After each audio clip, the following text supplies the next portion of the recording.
오늘의 세상 형편을 보면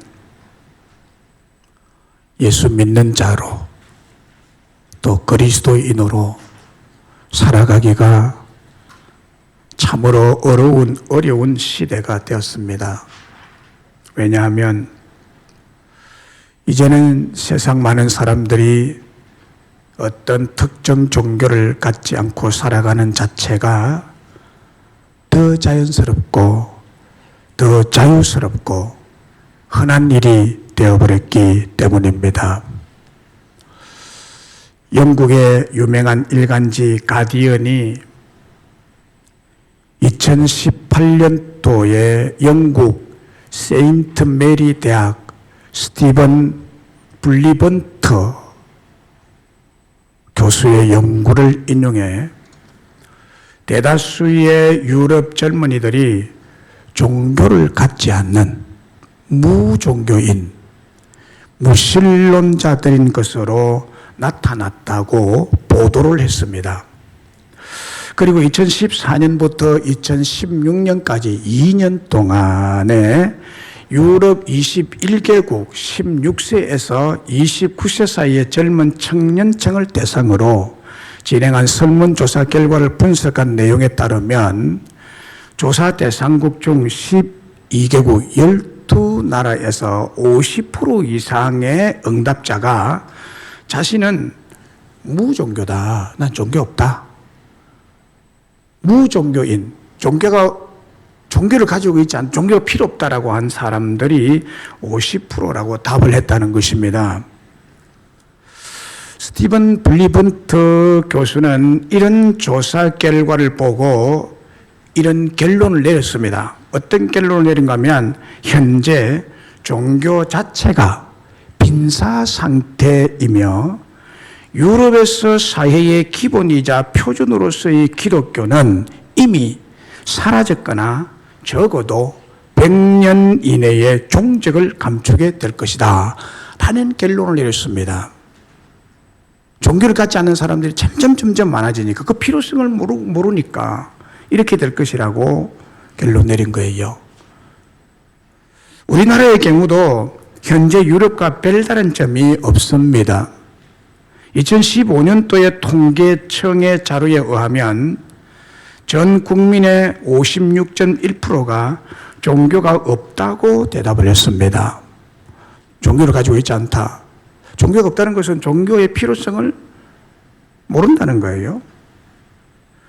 이 수치가 10년 전보다 9% 높아진 것인데 이 정도라면 현재 2021년도가 됐잖아요.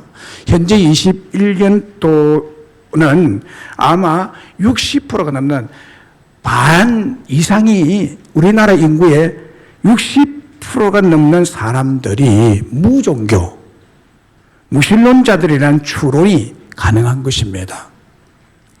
기독교 인구만이 아니라 전체 종교인의 수가 줄어들고 있는 추세라는 것이죠. 다시 말씀드리면 신앙의 위기 시대가 되었다는 점입니다. 신념과 믿음, 자기 암시와 하나님의 뜻, 자기의 목표와 하나님의 계획, 정신의학적인 치료와 복음의 능력 치료를 구분하지 못하는 혼탁한 시대이기 때문에 무신론자들이 많아지고 있다는 것입니다. 뭐 굳이 하나님을 믿을 필요가 뭐 있느냐, 종교를 가질 필요가 뭐 있느냐, 정신의학적인 치료를 통해서 다 치료가 가능하고 내가 스스로 목표를 두루시해서 결단하고 나가면 되는 것이지 무슨 타자에게 도움을 받을 필요가 있느냐라는 생각이 지배적이라는 거예요. 교회적으로 보면 사람이 많이 모이고 떠들썩하고 다른 교회에서 하지 않는 독특한 것을 함으로 진짜처럼 보이고 열심히 있는 것처럼 보이고 사람이 잘하는 것처럼 보이면 그것의 참된 진상을 알아보기도 전에 큰 부흥을 이루었다, 참 성공했다는 평가를 내리기 좋아하는 광란적 부흥에 도취되어서 정신을 차리지 못하는 교회 시대에 살고 있기 때문에 사람들이 이것을 보고 신앙을 버리고 해모스럽다는 거예요. 교회를 버리고 떠나게 되는 것입니다. 이런 현상들을 보면 오늘날 이 시대에 교회를 다니며 기독교인으로 산다는 것이 힘들고 낙심이 될 수 있는 일입니다. 미국이라는 나라가 유럽에서 박해받던 청교도들이 하나님을 잘 믿어보겠다고 오직 믿음 하나로 오직 하나님의 영광을 위해서 살아보겠노라고 세운 나라가 유나이티드 스테이트 오브 아메리칸입니다. 그러나 지금은 어떻게 되어 있나요? 공식 석상에서 God bless you라는 말을 못하게 되어 있습니다. 하나님께서 당신을 축복하기를 원합니다라는 말을 하면 안 되는 거예요. 그렇게 되어 있어요. 그리고 메리 크리스마스라고 인사할 수조차도 없는 나라로 전락해 버렸습니다. 이런 하나님을 등지고 하나님을 모르고 불신하는 풍토는 점점 더 심화되어 갈 것입니다. 왜 신앙이 이렇게 변질이 일어나고 신앙을 가지지 않는 무신론자들이 점점 더 많아져 갈까요? 하나님을 모르는, 하나님을 알지 못하는 세대로 계속 바뀌어 가고 있기 때문입니다. 그러나 오히려 긍정적으로 생각해 보면 외식적인 종교인, 겉멋만 든 종교인들과 진정한 그리스도인, 알곡과 가라지, 참된 양과 거짓 염소 무리가 자연스럽게 분리가 되는 것이라고 생각합니다. 우리에게 있는 오직 유일한 소망은 그래도 살아계신 하나님께서 남겨두시는 경건한 사람들, 진정한 그리스도인, 진정한 양무리가 있기 마련입니다. 원래 믿음은 한 사람, 신실한 몇 사람들로부터 시작된 것이 기독교입니다. 그리고 부흥도 이런 신실한 소수의 믿음의 사람들로부터 시작되었던 역사를 가지고 있습니다. 그들은 온전히 하나님을 알고 예수 그리스도로 변화되고 바뀐 사람들이었습니다. 신앙생활은 변하는 것입니다. 신앙생활은 변하는 것입니다. 바뀌는 것입니다. 가치관이 변화되어서 더 이상 세상에 욕심내지 않는 것부터 시작해서 세계관, 물질관, 내세관, 종교관 등등 거의 모든 부분에서 변화가 일어나는 것이 신앙생활이에요. 변화가 없는 신앙생활은 없습니다. 집주인이 바뀌면 집안에 변화가 일어납니다. 회사의 주인이 바뀌면 그 회사의 모든 면에 변화가 일어납니다. 경영이 달라집니다. 주인이 바뀌면 변화는 자연스럽게 일어나는 법입니다. 마찬가지로 우리 개인의 주인도 있습니다. 우리 개인의 주인이 바뀌면 우리의 인생이 바뀌는 것은 자연스러운 일입니다. 우리의 주인이 어떻게 바뀔 수 있나요? 한 개인, 한 사람, 한 인간의 주인이 어떻게 바뀔 수 있나요? 하나님을 만날 때, 하나님을 알 때 바뀌게 됩니다. 하나님이 누구신지 알게 되면 우리의 내면이 변화되고 세상의 가치에서 하나님의 가치로, 세속적인 가치에서 성경적인 가치관으로 바뀌게 됩니다. 하나님이 누구신지 체험적으로 알게 될 때에 이런 신비스러운 변화가 개인에게 일어나게 되는 것입니다. 오늘 본문에 보면 아브라함을 변화시키는 하나님을 우리에게 알려주고 있습니다. 오늘 본문에서 아브라함을 찾아오신 하나님, 아브라함을 만나주신 하나님, 아브라함에게 나타나신 하나님은 어떤 분이라고 말씀하고 있습니까? 하나님은 전능하신 능력으로 아브라함을 변화시키고 우리를 변화시키는 분이시라고 계시하여 주고 있습니다. 오늘 본문을 보세요. 아브라함이 99세 때에 여호와께서 아브라함에게 나타나서 그에게 이르시되 나는 전능한 하나님이라, 나는 전능한 하나님이라 라고 말하고 있습니다. 오늘 본문의 배경을 살펴보면 아브라함이 99세 때 그의 아내 사레는 89세가 되던 해에 하나님께서 찾아오셨다고 했습니다. 하나님께서 아브라함에게 나타나셨다고 했습니다.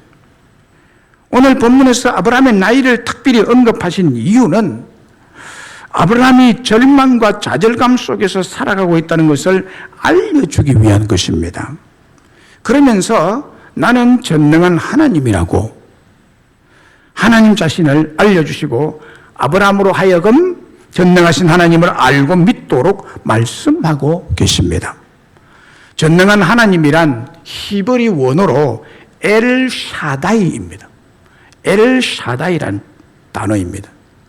엘은 하나님이란 말이고 샤다이란 풍성한 능력이라는 뜻의 단어입니다. 풍성한 능력이신 하나님이란 뜻이죠. 그리고 샤다이란 전능한 능력, 못할 것이 없는 능력이라는 뜻입니다. 샤다이라는 것이. 이 샤다이라는 원뜻이 있는데 원뜻은 가슴이 있는 사람 이란 뜻으로서 여인의 젖가슴을 의미하는 단어가 샤다입니다. 여인의 젖가슴, 이게 샤다입니다. 그래서 이 샤다이란 정확한 뜻은 자녀를 사랑하고 귀하게 여김으로 그 젖가슴으로 양육하고 자녀를 위해 모든 것을 내어주고 부어주고 희생하는 어머니의 능력과 같은 능력이 엘샤다이라는 거예요. 이 단어를 영어로 번역하면 Almighty God, Almighty God, 곧 전능하신 하나님이란 뜻입니다. 엘샤다이의 하나님은 놀라운 이름으로서 우리에게 희망과 우리의 삶을 풍성하게 완성시켜 줄 뿐만 아니라 변화시키시는 이름입니다. 그렇습니다. 하나님의 능력은 무한합니다. 풍성합니다. 충만합니다. 부족함이 없습니다. 영원토록 전능하십니다. 그리고 하나님께서 계속 말씀하시기를 아브라함과 언약을 맺고 크게 번성하고 심히 번성하도록 할 것이라고 말씀하셨습니다. 그리고 아직 자식이 없는 아브라함에게 민족들이 아브라함의 몸에서 태어날 것이고 왕들도 아브라함의 몸에서 태어날 것이라고 언약을 하고 계십니다. 그리고 아브라함의 이름을 바꾸어 주십니다. 아브라함에서 아브라함이라고 고쳐 불러주셨습니다. 아브라함의 아내 사레도 사라라고 고쳐 주셨습니다. 육신의 아버지가 지어준 이름인 아브라함은 존귀한 아버지라는 뜻이고 하나님 아버지께서 지어준 아브라함이라는 이름은 열국의 아버지라는 뜻입니다. 그리고 사레도 왕비라는 뜻의 이름인데 열국의 어머니라는 뜻으로서 사라라고 고쳐주셨습니다. 그리고 놀라운 언약 하나를 말씀하셨는데 창세기 17장 16절의 말씀입니다. 내가 그에게 복을 주어 그가 네게 아들을 낳아주게 하며 내가 그에게 복을 주어 그를 여러 민족의 어머니가 되게 하리니 민족의 여러 왕이 그에게서 나리라 라고 했습니다. 아브라함 나이 99세, 사라 나이 89세 때 10살 차이죠. 이 언약을 하십니다.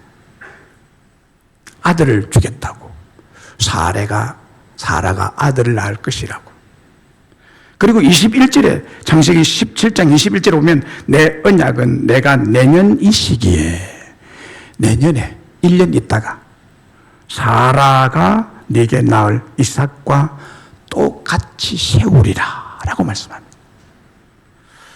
이 말씀의 성취가요, 이 17장에서 아브라함과 언약을 맺고 그의 아내와 언약을 맺은 이 언약의 말씀이요 21장, 창세기 21장에 넘어가면 구체적으로 이루어지고 있음을 기록하고 있습니다.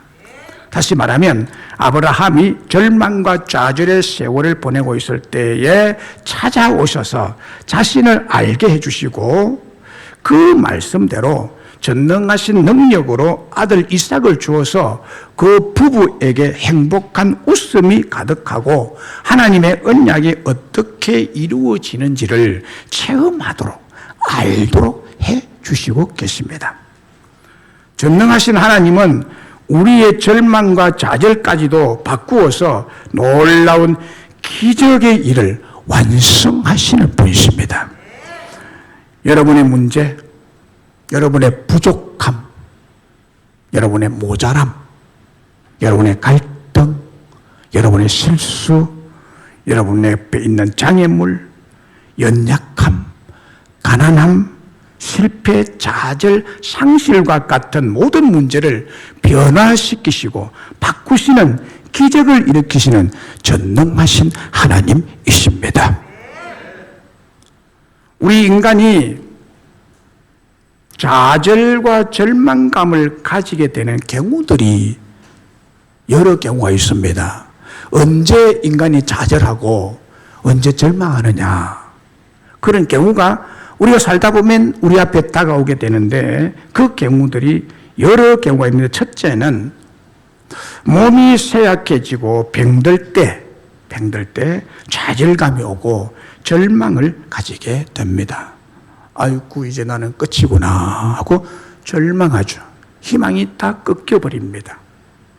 인간은 연약하기 때문에 몸이 쇠약해지고 불치병이나 암에 걸리게 되면 죽음이 두렵기 때문에 낙심이 되고 절망하게 됩니다. 아브라함과 사라가 당하게 된 것이 바로 이 육체적인 쇠약함이었던 것입니다. 아들을 갖고 싶은데 이제 절망이에요. 소망이 없어요. 그런데 아들을 낳을 것이라는 하나님 말씀에 아브라함과 사라의 반응을 보면 좌절과 절망감을 가지고 살아왔다는 것을 알 수가 있습니다. 창세기 18장 11절 12절에 보면 사라는 여성의 생리가 다 끊어졌다 그래요. 태가 죽어버렸다. 끊어지고 아브라함도 나이가 늙어서 병든 사람처럼 힘이 없어졌기 때문에 좌절과 절망감 때문에 인생에 즐거움이 없다고 기록하고 있습니다. 그 다음에 좌절하고 절망하게 되는 경우 두 번째는 나이가 들어 노년이 될 때 좌절과 절망감을 가지게 됩니다. 사람이 20, 30대 젊을 때는 무서운 것도 없어요. 뭐 힘이 뻘떡뻘떡 나니까 길거리에 가도 무서울 것이 없어요. 휘젓고 다니죠. 내 주먹을 믿으라고 이렇게 떠들고 다니면서 부러운 것도 없고 피곤함도 없는 것이 젊음의 패기 아닙니까? 그런데요, 나이가 60, 70을 넘고 80, 90을 바라보게 되면 그런 용기가 다 식어지고 다운이 되고 자꾸 초조해집니다. 두려워집니다. 내가 오늘 밤에 죽으면 어떡하지? 낙심이 찾아오고 절망감이 몰려오게 됩니다. 나이가 들면 그렇게 되는 거예요. 왜냐하면 육체의 한계를 느끼고 세월 앞에, 나이 앞에 좌절하게 되는 것이죠. 나이를 이기고 세월을 이길 장사가 없기 때문이에요. 그래서 늙어지면요, 자신도 모르게 불안해지고 초조해지고 절망감이 찾아오게 됩니다. 셋째로 꿈의 성취가 희박해지고 꿈이 이루어지는 것이 불가능하게 될 때 좌절과 절망감을 가지게 되죠.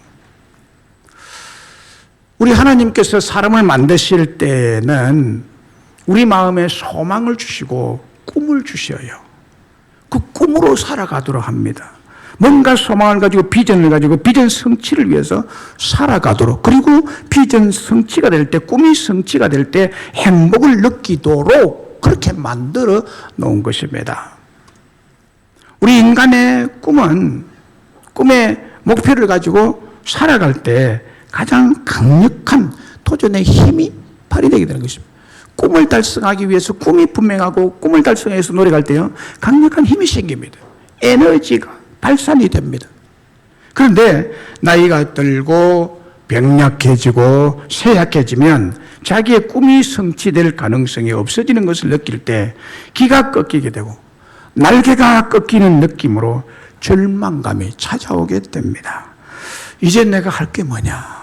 아무것도 없구나 라는 것이, 그런 생각이 자꾸 들죠. 인간은 꿈과 소망 때문에 살아간다 해도 과언이 아닙니다. 그런데 하나님께서요, 아브라함이 꿈을 포기하고 절망스러운 시기에 99세 때 찾아오셔서 그의 좌절되고 절망스러운 꿈을 회복시키시고 인생을 새롭게 출발하도록 변화시켜 주시고 바꾸어 주시고 계십니다.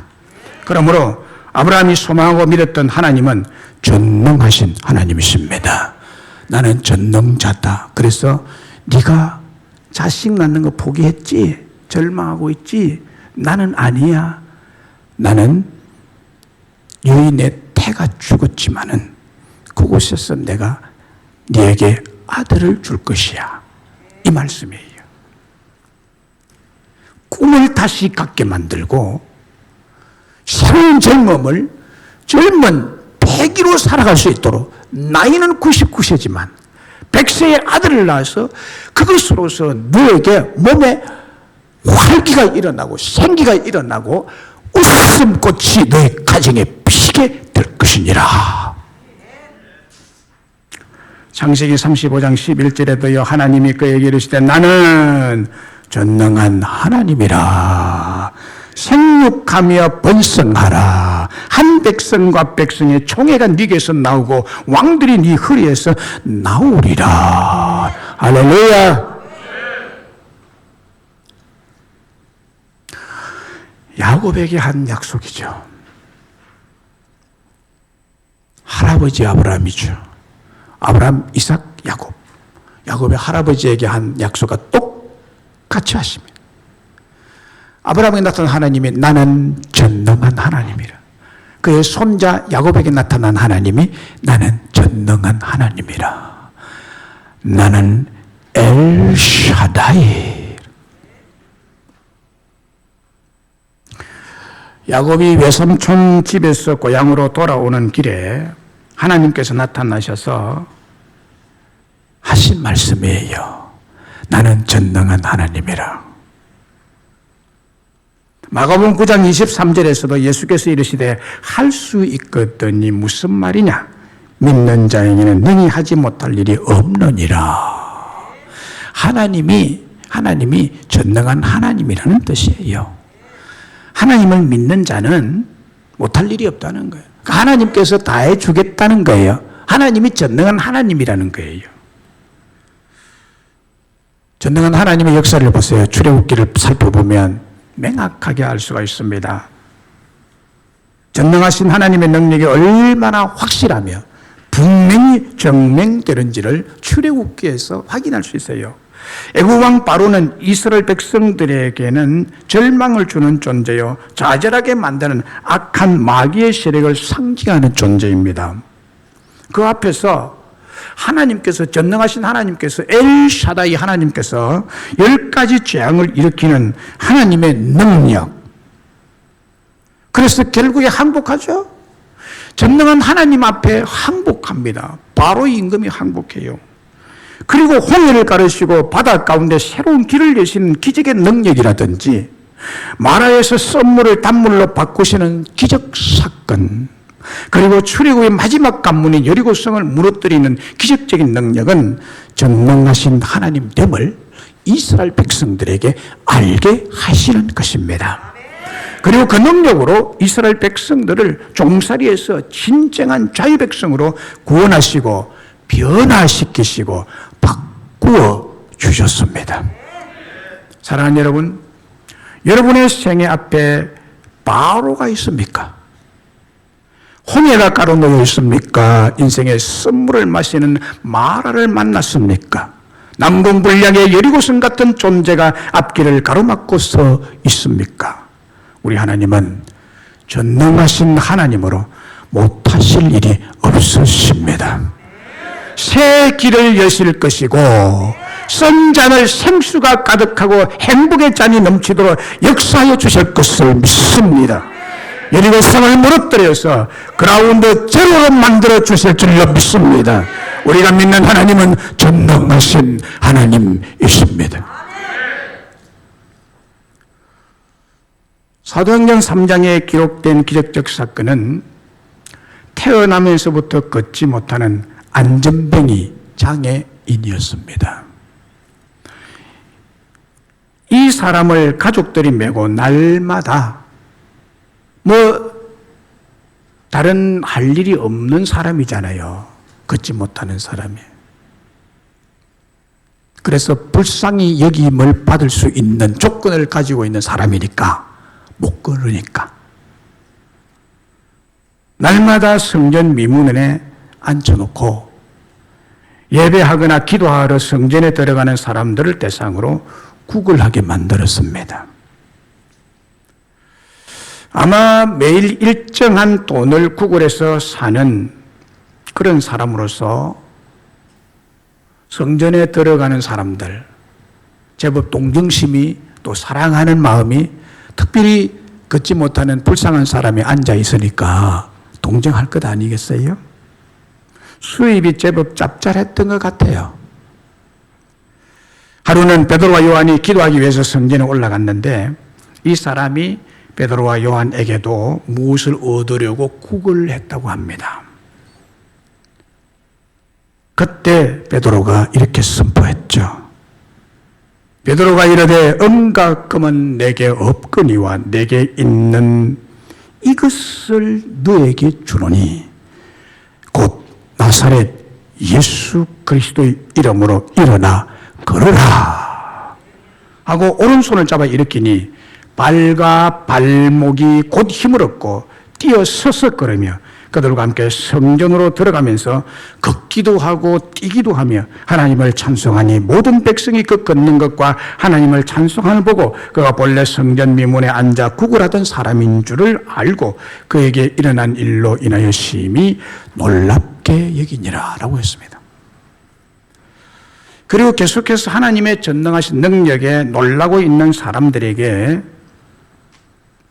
베드로가 이렇게 이해를 시켜줍니다. 너희가 거룩하고 의로운 일을 거부하고 도리어 살인한 사람을 놓아주기를 구하여 생명의 주를 죽였도다. 그러나 하나님이 죽은 자 가운데서 그를 살리셨으니 우리가 이 일의 정인이라.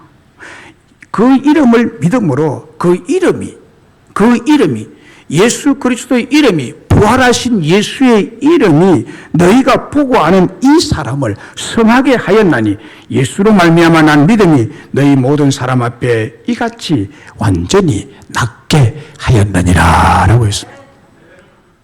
안전뱅이를 누가 낫게 했느냐? 너희들이 죽인 예수, 그는 3일 만에 다시 살아난 사람이야. 살아난 신이야. 그 이름 예수가 이 사람을 걷게 했다. 할렐루야. 여러분, 이 자세히 생각해 보면요, 묘한 일입니다. 걷지 못하는 사람, 장애인, 그건 뼈도 안 되고 뼈가 이미 굳어져 가지고 되지도 않고요. 태어날 때부터 뼈 자체가 못 걷도록 이렇게 구부러져 가지고 뼈가 짧거나 뭐 약하거나 뭐 관절이 안 되거나 굳어버렸거나 신경 조직, 근육 조직 전부 다 발목이고 무릎이고 뭐 허벅지고 뭐 이런 모든 것이 다 정상적인 것에서 벗어난 이런 구조를 가지고 있잖아요. 이거는 불가능하죠. 이게 다리가 구부러져가 이렇게 앉아 있는 거예요. 이 사람의 나이가 약 40세 됩니다. 40세. 40년 동안 꾸준히 이 사람이 지금 가능성이 있나요? 그런데요, 나사렛 예수의 이름으로 일어나 걸으라 하고 잡아 당겼을 그 순간에 전능하신 하나님의 핏줄을, 신경조직줄을, 신경세포를, 근육조직을, 뼈를 정상으로 고쳐서 그 순간에 걷도록 만들었다는 거예요. 여기 하나님이십니다. 전능한 하나님이십니다. 엘사다이의 하나님이십니다.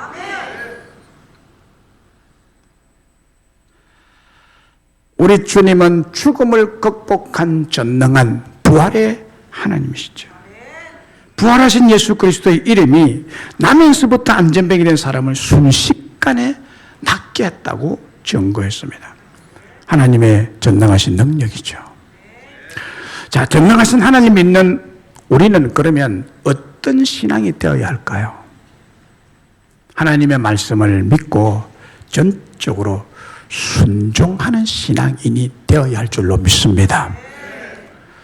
오늘 본문에 아브라함이 99세 때 여호와께서 아브라함에게 나타나서 그에게 이르시되 나는 전능한 하나님이라 너는 내 앞에서 행하여 완전하라 라고 했습니다. 내가 전능한 하나님이니까 너는 어째 살아야 되겠느냐 이 말을 하신 것이죠. 어떻게 살아야 되느냐? 너는 내 앞에서 행하여 완전하라. 다시 말하면 완전하게 행하라. 완전하게 행하라. 행하라는 것은 순종해라는 거예요. 하나님의 말씀에 완전히 순종해라. 99%가 아니라 100% 순종해라는 거예요.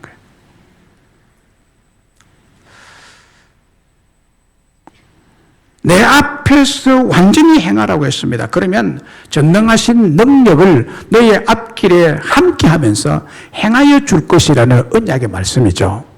여기 완전이란 말은 히브리 원어로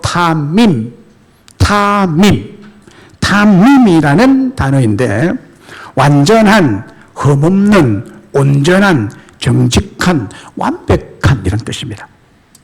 그러니까 아브라함에게 하신 명령은 탐밈하라는 거예요. 네가 탐밈하라. 완전하고 완벽하게 순종하라라는 명령입니다. 아브라함은 하나님께서 하신 말씀의 뜻을 정확히 이해하고 그 말씀대로 언제나 온전히 순종했습니다. 그래서 사랑하는 아들 이삭을 번제물로 드리라고 명령을 내렸을 때도 온전히 순종함으로 기적을 체험한 사람입니다. 전능한 하나님을 체험한 사람입니다. 그래서 아브라함은 전능한 하나님을 체험적으로 알고 믿는 믿음의 조상이 된 거죠. 창세기 6장 9절에 보면 똑같은 단어를 사용하고 있습니다. 노아는 의인이요 당대의 완전한 자라. 여기 완전한 자라. 그는 하나님과 동행하였으며 라고 했는데 여기에 완전한 자라. 노아가요 의인이고 완전한 자라고 그래요. 이건 인간적인 흠이 없다는 말이 아니라 하나님의 명령에 완전히 순종한 사람이라는 뜻이에요. 탐밈, 여기 탐밈. 탐밈이라는 똑같은 단어를 사용하고 있습니다. 노아를 완전한 자라고 밝히고 있죠. 하나님은 노아에게 방주를 지으라고 명령했으며 그 속에 같이 실을 동물과 곡식들과 모든 할 일들을 상시하게 지시했습니다. 방주를 지을 때에 3층으로 지어라. 층과 층 사이, 칸과 칸 사이를 정확하게 가로막고 칸칸을 만들어라. 거기에 동물들을 종류별로 넣고 곡식들, 씨앗들을 전부 넣어서 실어라. 이랬는데요. 여러분들에게 배 하나 지어라 그러면은 하나님이 지시를 상시하겠는데 아이고 뭐 이거 빼고 저거 빼고 다 빼고 해가지고요. 돛담배 만들 거예요. 만약에 돛담배 만들었다면 같이 죽었습니다. 우리가 하나님의 말씀, 하나님의 명령을 받을 때에 다 빼먹어버려. 이거 빼고 저거 빼고 차포 다 빼버리고 뭐가 장기를 둘까?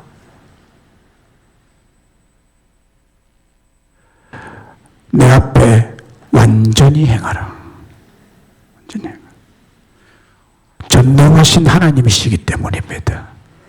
우리가 완전히 행하고 온전한 순종을 해야 될 이유, 하나님이 완전하시고 하나님이 전능하신 분이시기 때문입니다. 하나님이 하실 것입니다.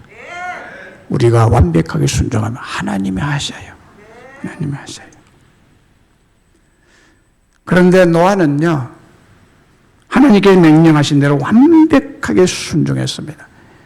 한치 오차 없이 방주를 지었습니다. 창세기 6장 22절에 보면 노아가 그와 같이 하여 하나님이 자기에게 명하신 대로 다 준행하였더라. 다 준행하였더라. 100% 준행하였더라. 방주를 만드는데 자를 지어가지고 하나님이 지시한 치수대로 정확하게 못을 어디에 박아라, 칸을 어디에 찔러라는 걸 다 해서 코끼리 넣는 방, 사자 넣는 방, 호랑이 넣는 방, 이 방들을 탁탁 종주별로 씨앗별로 다 각각 넣었다. 40일 동안 배가 떠다녔죠. 그래야 살 수 있는 거예요. 만약에 하나님이 떠났다면요, 배는 찌그러져요. 예, 홍수 만난 세계 위에 배가 40일 동안 견뎌내야 되는 거예요. 100년 후에 있을 일이죠. 노아가 990살을 살았으니까 100년 후에 있을 일을 미리 지시한 거죠. 노아도 하나님 말씀에 전적 순종, 온전한 순종을 통해서 전무후무한 기적을 체험하게 되는데, 홍수 때 지상의 모든 사람이 다 죽고 8식구만 구원을 받게 됩니다. 완전한 순종이죠. 완전한 순종. 전능하신 하나님 앞에 우리가 살아야 될 원리는 말씀에 100% 순종해야 됩니다. 근데 90% 순종하면 잘하는 것 아니냐, 이렇게 생각하면 안 되는 거예요. 잘못하는 거예요. A.W. 토저의 G.O.D. God 하나님이라는 책이 있습니다. G.O.D. God 하나님. 이 책에 우리의 순종에 대해서 이렇게 말하고 있습니다. 천지를 만드신 크신 하나님은 동일한 법칙에 따라 일하신다. 이걸 잘 아셔야 돼요. 하나님은요, 절대로 어떤 일이 일하고 어떤 저라고 이런 분은 아니에요. 항상 역사하시는 방법은 동일해요. 동일한 원칙을 따라 역사하십니다. 그 말이죠.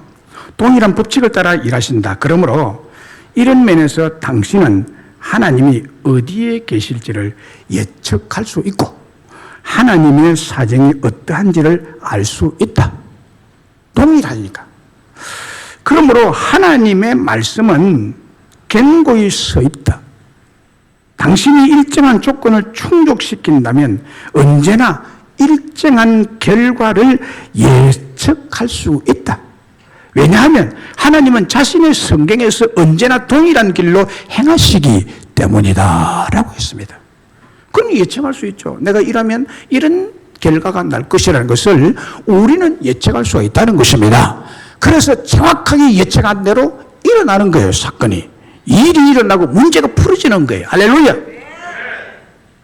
하나님의 명령의 말씀에 순종의 조건을 충족하고 온전히 완전히 노아와 아브람처럼 순종한다면 언제나 전능하신 하나님의 기적을 예측할 수 있다는 거예요. 여기 예측이란 전능하신 하나님을 믿는 온전한 믿음이죠. 믿음으로 우리는 결과를 보는 거예요. 믿음은 보지 못하는 것들의 증거, 보이는 것들의 증거, 그렇게 말하잖아요. 그렇습니다. 하나님을 아는 지식은 생명과 같습니다. 하나님의 전능하심을 경험하고 체험하기 위해서는 하나님이 전능하신 분을 알아야 하고 아는 만큼 순종이 가능하고 순종할 때 우리의 삶에 완벽하신 하나님의 기적이 반드시 따라오게 되고 그 기적적인 하나님의 역사로 우리의 모든 문제가 해결되고 형통한 사람이 되고 행복한 삶이 따라오게 될 줄로 믿습니다.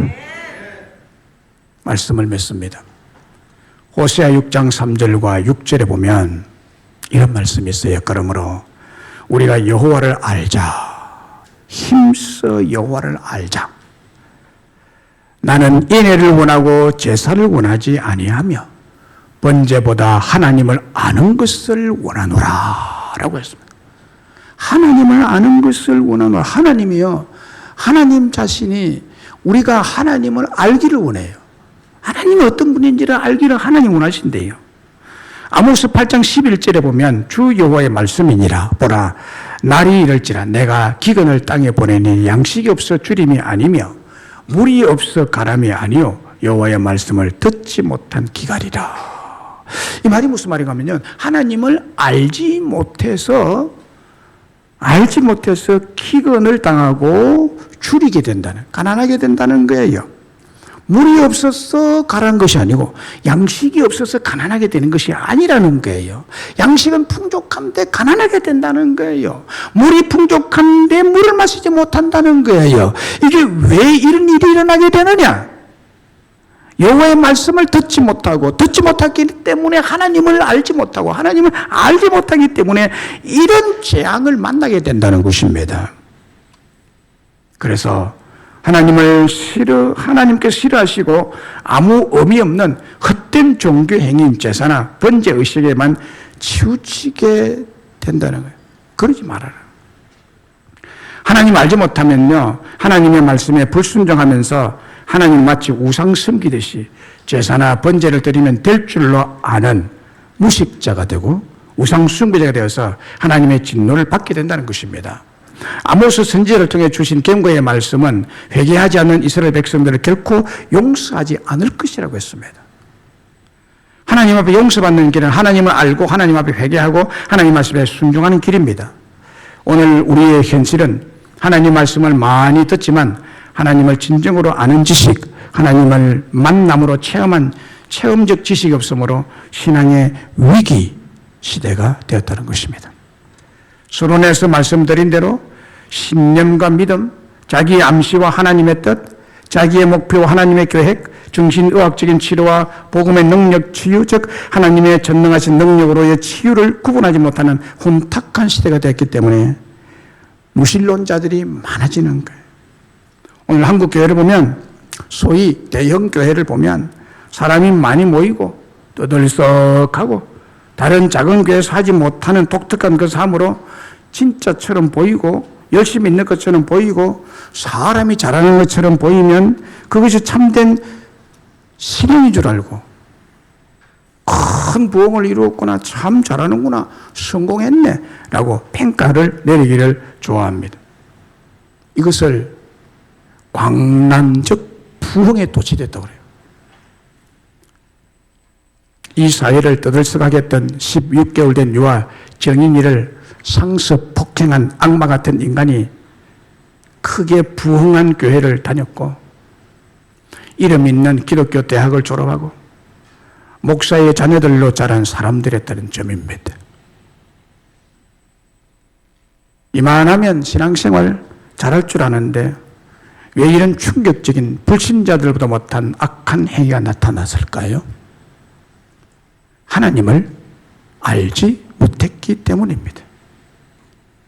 하나님을 알고 진정으로 거듭난 자라면 절대로 아동학대나 파렴치한 일을 할 수는 없습니다. 목사의 자녀들마다 문제이겠습니까? 목사의 자녀들도 이렇다면 평신도의 자녀들은 정상적인 신앙 지식, 하나님을 체험적으로 하는 지식이 있을까요? 코로나를 경험하고 있는 한국 교회는 코로나 이후에 교인의 감소는 더욱 많아질 것은 분명합니다. 회복이 참 어려울 것입니다. 현재 우리 교회로서 이 수준에서 회복이 잘 안 될 것으로 압니다. 그래서 우리 교회로서는 가장 시급한 문제가 교인인 여러분들이 하나님을 알지 못하고 종교생활을 하고 있기에 하나님을 알고 하나님이 기뻐하시는 믿음 생활을 하도록 깨우쳐야 된다는 성령님의 감동이 제 마음에 강력하게 있었습니다. 하나님을 알게 해라. 하나님을 알게 해라. 이 시대가 하나님을 모르기 때문에 이렇게 됐다고. 하나님은 지금도 일하시고 계신데 왜 문을 닫았느냐? 교회 왜 문을 닫느냐? 그래서 오늘까지 3주간 하나님을 아는 지식에 대해서 말씀을 나누게 된 것입니다. 2주 전에 하나님은 거룩한 산 예배, Living Sacrifice, Spiritual Act of Worship, 산 예배, 내 몸을 산 제물로 드리는 예배를 하나님이 기뻐하신다. 예배를 받으시는 하나님이라는 그 사실을 알아라는 거. 이걸 알아라는, 이걸 알아라. 그것을 기뻐하고 살아있는 living sacrifice, 살아있는 희생제물이 되라는 거. spiritual act of worship, 활동력 있는 영적 경배, 영적 예배를 하나님이 기뻐 받으시는 것이다. 이거를 알아는 거예요. 이거를 아는 사람은 예배에 참석하겠죠. 예배를 하나님 받으시는 예배를 드리려고 마음부터 준비하겠죠. 그리고 지난주는 하나님은 사랑의 하나님이라고 말씀을 드렸습니다. 그래서 제약투성이고 허물투성이지만은 우리를 조건 없이 사랑하시는 아가페 하나님이라고 말씀을 드렸습니다. 사랑의 하나님을 알아라는, 하나님은 사랑의 하나님이에요. 그 사랑의 하나님이 나까지 사랑하시고 구원하셔 주셨다는 거예요. 그래서 나도 하나님을 사랑하고 하나님이 너희가 서로 사랑하라고 했으니 나도 사랑하는 거다. 사랑의 하나님을 알 때 이것이 가능하다고 말씀을 드렸습니다.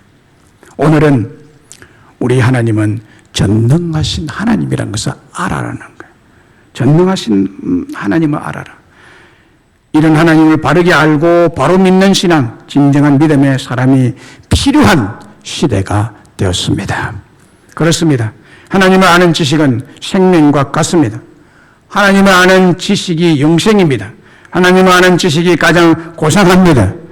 우리 하나님은 Almighty God, 엘 샤다이, 전능하신 하나님이십니다. 말씀하신 대로, 언약하신 대로, 약속하신 대로 완성하시고 이루시고 성취하시는 하나님이십니다. 그러므로 우리 하나님의 말씀에 철저하게 순종하는 삶을 살아야 할 줄로 믿습니다. 물이 포도주가 되는 기적적인 일이 일어난 사건을 기록하고 있는 요한복음 2장에 보면 5절에 이런 말씀이 있습니다. 그의 어머니가 하인들에게 이르시되 너희에게 무슨 말씀을 하시든지 그대로 하라. 너희에게 무슨 말씀을 하시든지 그대로 하라. 이 말씀을 들은 하인들은요, 예수님께서 말씀하신 그대로 순종함으로 전능하신 하나님의 능력을 체험적으로 경험하는 축복을 누리게 되었던 것입니다. 사랑하는 여러분, 하나님은 전능하시기 때문에 무슨 말씀이든지 그대로 순종하면 다 이루어 주시는 분이세요. 그러므로 우리는 무조건 하나님 말씀이라면 무조건 조건 달지 마시고 상황 따라 하지 마시고 무조건 어떤 상황을 내가 지나고 있든지 간에 순종하기만 하면 홍해 바다 가운데 새로운 길이 뚫릴 것이고 썬물이 단물이 될 것이고 여리고성이 무너질 것이고 물이 변하여 포도주가 될 줄로 믿습니다. 이런 순수한 신앙이 요구되는 시대가 됐어요. 우리 모두 하나님을 바로 알고 순종함으로 모든 문제가 풀리는 놀라운 기적을 체험하는 여러분 되시기를 주님의 이름으로 축원합니다.